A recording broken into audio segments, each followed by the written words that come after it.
RJDയുടെ മുസ്ലിം മുഖങ്ങളായ ജാവേദ് ഇക്ബാൽ അൻസാരിയും അബ്ദുൽ ബാരി സിദ്ദീഖിയും ഉൾപ്പെടെ 5 പേരും chief whip Rakesh Kumar എന്ന സാമ്രാട്ട് ചൗധരിയും 3 യാദവ MLA-മാരും വിമതരുടെ കൂട്ടത്തിലുണ്ട്. ഈ പിളർപ്പ് RJDയുടെ വോട്ട് ബാങ്കിൽ കനത്ത ആഘാതമുണ്ടാക്കും. അതേസമയം പിളർപ്പിനെ കുറിച്ച വാർത്ത പൂർണ്ണമായും ശരിയല്ലെന്ന് ഡൽഹിയിലുള്ള ലാലു പ്രസാദ് യാദവ് വ്യക്തമാക്കി. പാർട്ടി വിട്ടവരിൽ 3 പേർ RJDയിൽ തിരികെ എത്തുമെന്നും റിപ്പോർട്ടുകളുണ്ട്.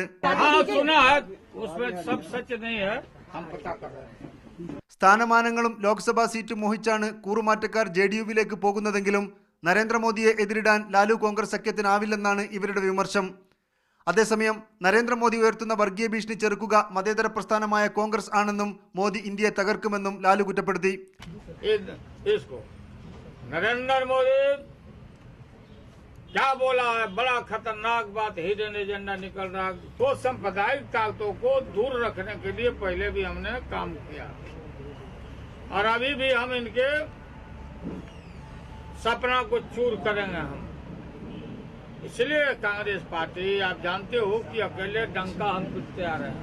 JDU-വിനും ലാലു കോൺഗ്രസ് സഖ്യത്തിനുമെതിരെ LJP നേതാവ് രാംവിലാസ് പസ്വാനെ മറുകണ്ഠം ചാടിക്കാനുള്ള BJPയുടെ ശ്രമങ്ങൾ ശക്തി പ്രാപിക്കുന്നതിനിടയിലാണ് അപ്രതീക്ഷിതമായി RJD പിളർന്നത്. ഇതോടെ ലോക്സഭയിലേക്കുള്ള ത്രികോണ മത്സരത്തിൽ JDU ബീഹാറിൽ കൂടുതൽ കരുത്താർജിക്കും. കോൺഗ്രസിന്റെ 4 അംഗങ്ങളുടെയും 3 സ്വതന്ത്രരുടെയും പിന്തുണയോടെ നിലവിൽ ഭരണം നിലനിർത്തുന്ന നിതീഷ് കുമാറിന് ഇപ്പോഴത്തെ കൂറുമാറ്റം ഏറെ ആശ്വാസം നൽകും.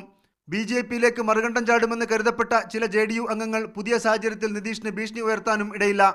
റഷീദുദ്ദീൻ, മീഡിയ 1, ന്യൂഡൽഹി.